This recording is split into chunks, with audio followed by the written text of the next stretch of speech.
지지자와 시민 수백 명이 모여서 바이든의 당선을 축하하고 있습니다. 트럼프 대통령의 주장에 만여 명의 지지자들은 4년더를 외치며 호응했습니다. 지난 11월 미국 대선은 공화당 트럼프 지지자와 민주당 바이든 지지자들의 격앙된 분위기 속에 치러졌다. 원인은 인종차별과 러스트벨트에 인종차별에 화가 난 유권자는 바이든을, 러스트벨트 침체에 허탈해진 노동자는 트럼프를 지지했다.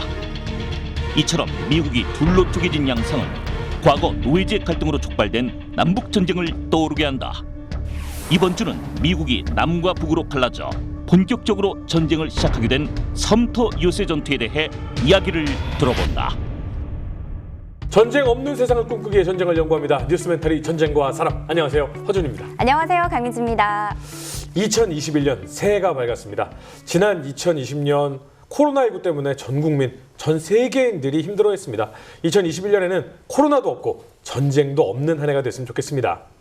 네, 지난 2020년 많은 사랑 보내주신 시청자분들께 감사의 말씀 드리면서 2021년 올해엔 더 흥미진진하고 유익한 이야기로 찾아뵙겠습니다. 2020년 11월 3일 미국 대선이 있었습니다. 그런데 놀랍게도 서부 해안 지역, 동부, 북부 연안 지역 이쪽은 글로벌한 미국을 대표하는 듯한 느낌. 그리고 러스트벨트라고 하죠. 북부, 중부, 남부. 이거 미국 중심만 생각하는 것 같다. 그러면 미국이 두 개로 나눠지는 거 아닌가? 그 정도로 투표가 치열하게 벌어졌습니다. 네, 이 바이든과 트럼프 두 후보가 강하게 대립하는 모습을 보면서 미국이 둘로 나뉘는 느낌까지 받았었는데요. 이 모습을 보면서 과거 미국이 반으로 쪼개졌던 남북전쟁 떠올리시는 분들 많았을 것 같습니다. 그래서 오늘은 남북전쟁에 대해서 얘기를 해보려고 하는데요. 먼저 임영하 소장님, 태상호 기자님 모셔보겠습니다. 안녕하세요. 안녕하세요.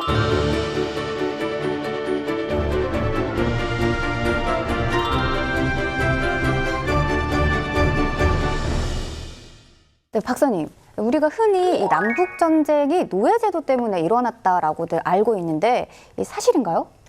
그게 사실은 사실인데 네.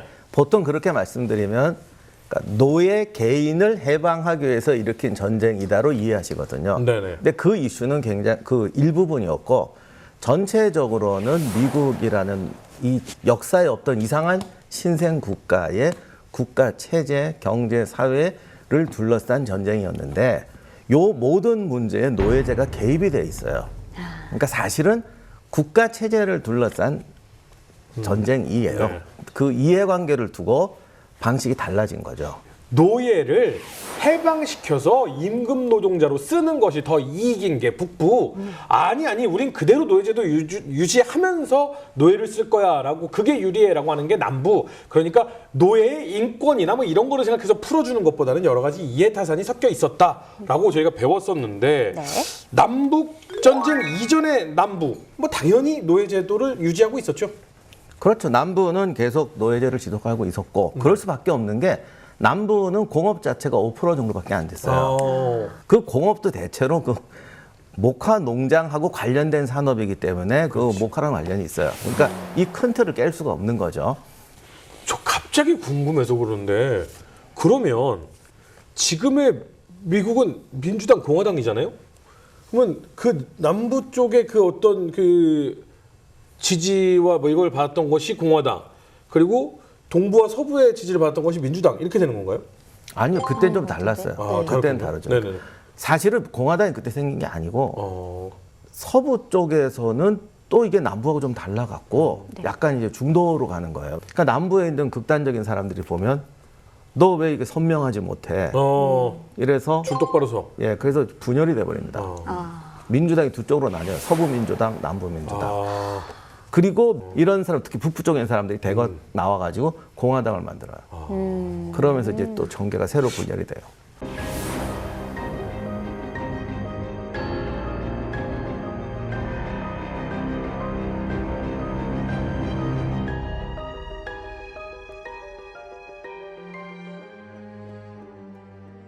그러면 야, 이게 딱 뭐냐면 춘추 전국시대, 혼란한 시대, 영웅이 등장하기 너무 좋은 타이밍, 이때 등장한 링컨 두두둥짝. 효과음까지. 네. 이게 근데 링컨이 왜 중요하냐면 네. 링컨이 노예제도를 타도하자고 했을 때 네. 논리가 참 기가 막혀요.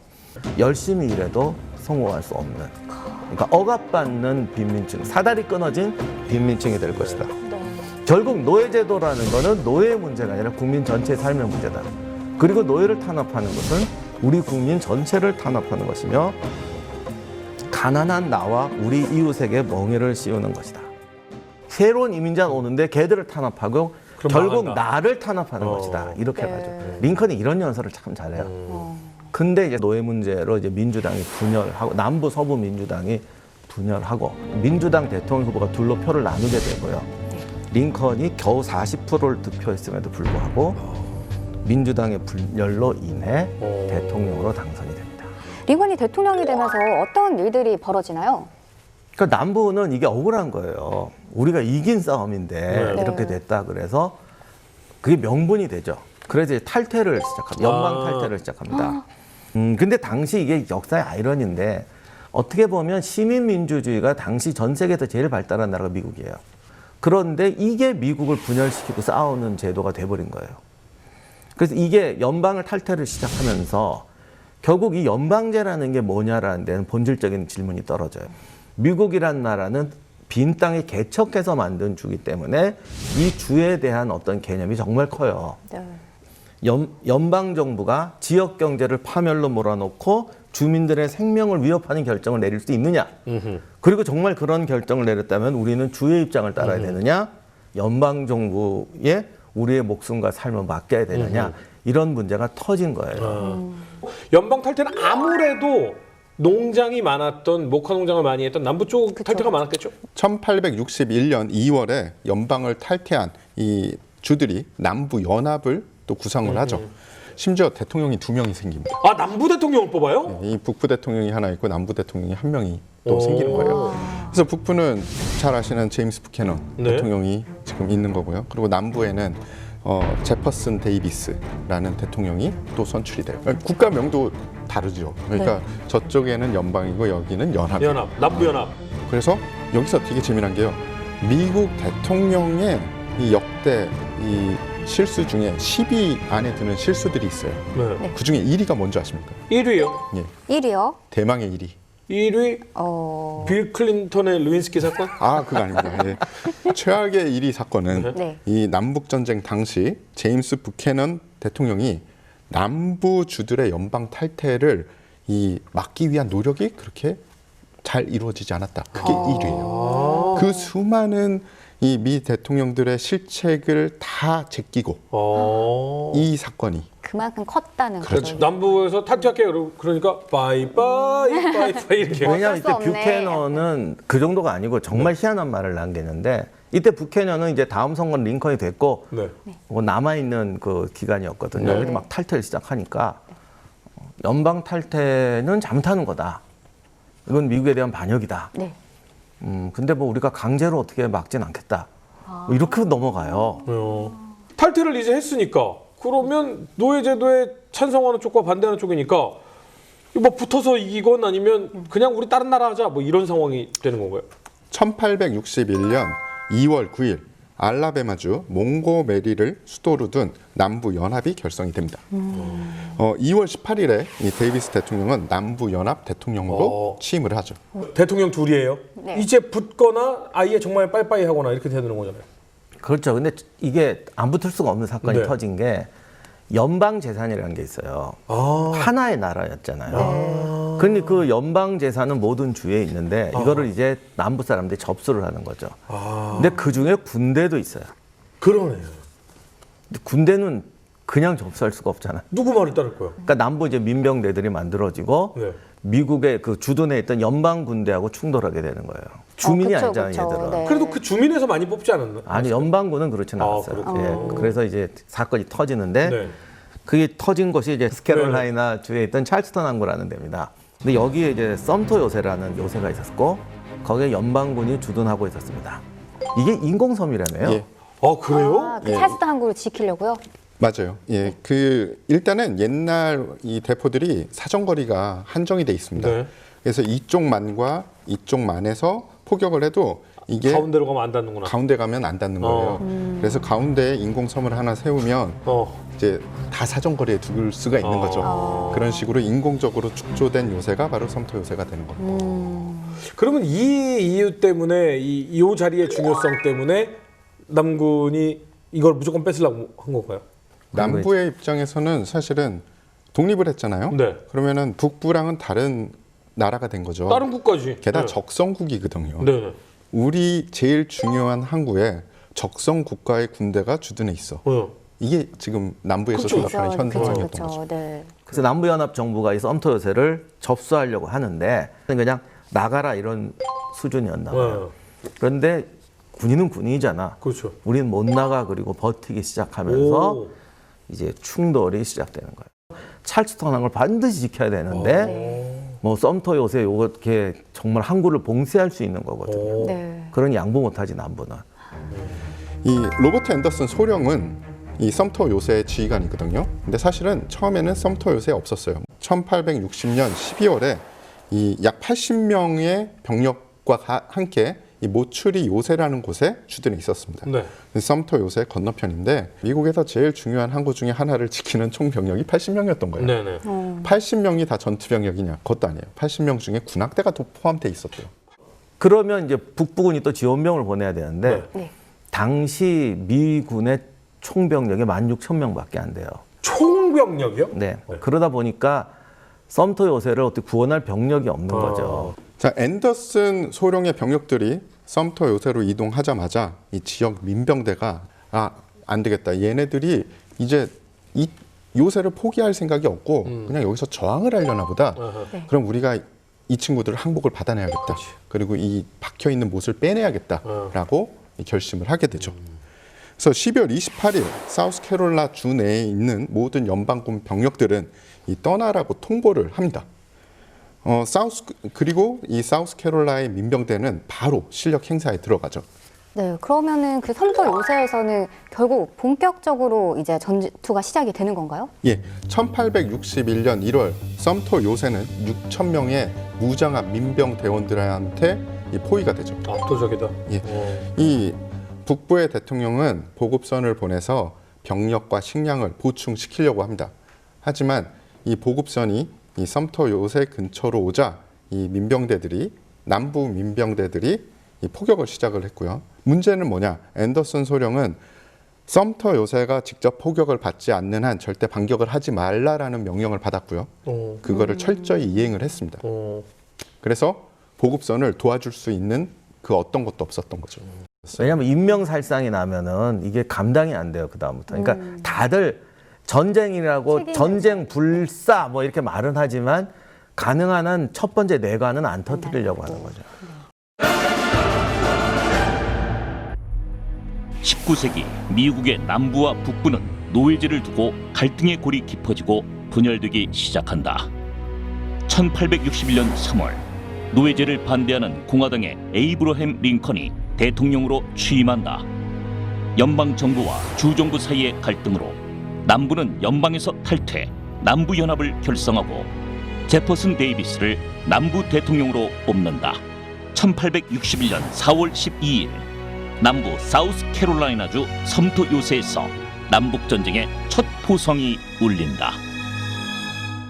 1861년 4월 11일 이 남군은 최후 통첩을 하죠. 이 요새를 비워라. 그랬더니 앤더슨 소령이 바로는 힘들고 4월 15일까지 비우겠다라고 이야기를 합니다. 한 4일만 말미를 주세요. 예. 얘기했네. 근데 이 남군은 그거를 기다릴 여유가 없었던 거예요. 그 며칠도? 예. 그러니까 전쟁을 시작했으면 그 뭐랄까 미루면 안 되는 거라고요. 원래 전쟁이 그렇잖아요. 그러면 못 밀어 오늘 안 나가면 쏜다 이렇게 된 거예요? 그렇죠. 그 4일 동안 기다릴 수가 없다. 그래서 바로 본격적인 전투가 시작이 되죠. 1861년 4월 12일 새벽 4시 20분에 포트 존슨에서 10인치 박격포의 사격으로 시작이 됩니다. 그러면서 썸터 요새를 둘러싼 새 진지에서 교차 사격이 시작이 되죠. 다음 날 7시 날이 밝자 썸터 요새에서도 이제 반격을 가합니다. 하지만 썸터 요새에는 충분한 인원도 없었고요. 그리고 적의 포격이 계속 떨어지기 때문에 충분히 반격을 할 수 없었어요. 다음 날 오후가 되자 이 남군들도 이 포격을 너무 하니까 야 이제 이 포격량을 좀 줄이자. 그래서 한 포당 한 4발 정도로 줄여. 뭐 이런 식으로 포격량을 좀 줄이게 됩니다. 결과적으로 한 3,500발 쐈다고 하는데 지금 기준으로 보면 3,500발 진짜 아무것도 아닌데 섬토 요새가 없어져야 되는 거 아니에요? 아이 그게 생각처럼 대포로 그렇게 안 없어져요. 36시간 동안 3,500발을 쏜 거니까 지금 현대 기준으로 보면 정말 별로 안 쏜 거죠. 근데 당시에는 그런 식의 집중 포격하는 게 되게 드문 사례였고 되게 고단위 기술이었어요. 13시 30분에 협상을 통해서 이 항복 의사를 이제 북군에서 전달을 합니다. 우리 이제 나가겠소. 예. 그러면서 백기를 걸게 되죠. 그 백기를 보고 남군은 그제서야 포격을 중지를 합니다. 예. 추가 협상을 통해서 북군이 이 요구 조건을 겁니다. 다음 날 정오에 우리 나갈 테니까 대신에 요구 조건을 좀 들어줘. 그래서 요구 조건이 뭐냐 그랬더니 우리 병력들의 무사한 이 퇴출과 그리고 국기에 대한 경례로 예포를 쏘고 나가겠다라고 이야기를 하죠. 그리고 남군은 그것도 받아들여요.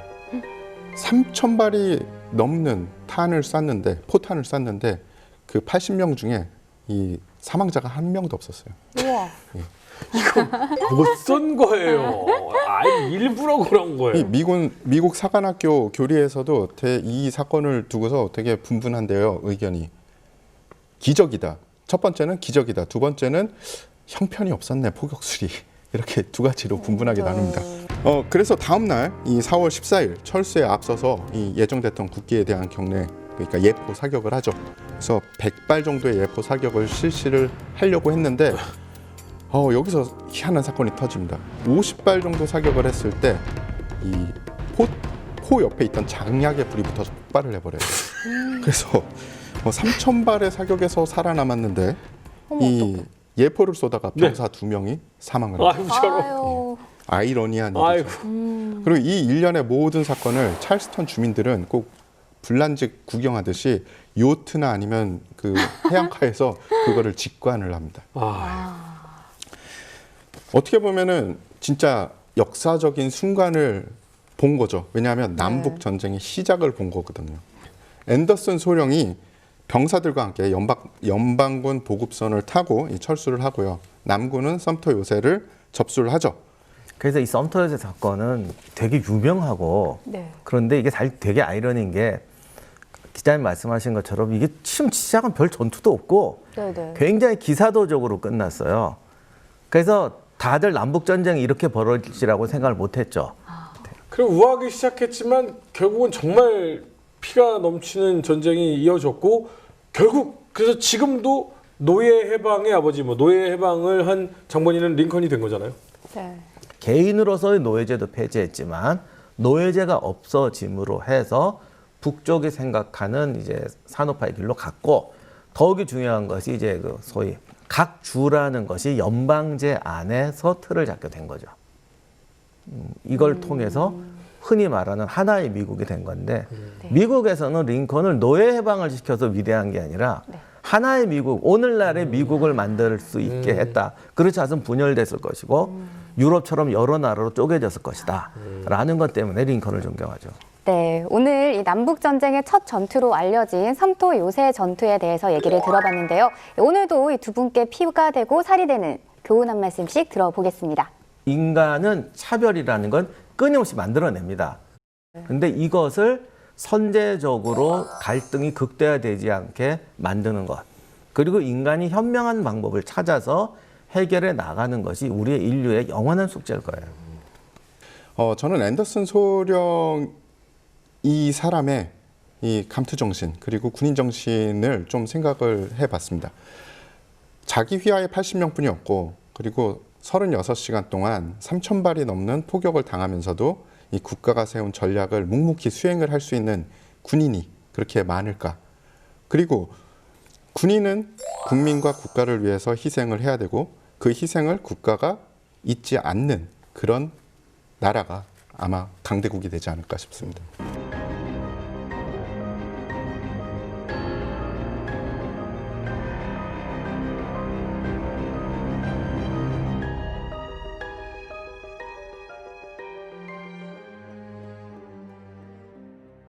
네, 이번 섬터 유세 전투를 통해서 인간의 인권뿐만 아니라 또 현장주의 간의 용기와 결단력의 중요성까지 돌아볼 수 있는 시간이었던 것 같습니다.